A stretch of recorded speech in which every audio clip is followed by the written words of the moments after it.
این چرا طلایی رنگه؟ این بهش میگن زرکوب شده. آب طلا منظورتونه؟ آره تقریبا. خب الان در آب طلا که نیست، خب بهش میگن زرکوب شده. برگاش هم که از شبه ابریش هم معطره، بوی عطر گلیاس و بهار نارنج شیراز. موندگاریش هست؟ موندگاریش اصلا کلا به خاطر این برگاش نفیسه که این عطر توی تارکوی خود کتاب کار خمیر مایه کتاب کار رفته. شبه ابریشم.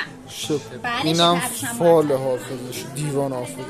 اینم زد باز کنم ببینه. این که حالا روی قابش طرح گل مرغ شیراز کار شده به صورت برنج و برنج.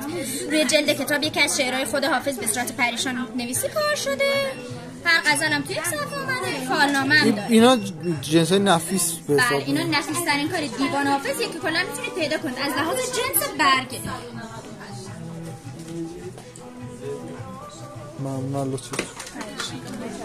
اینم دیوان حافظ ولی نه در این حد. نه اونم برگاش همین جوریه، فقط جلد نگارش فرق میکنه. ممنون.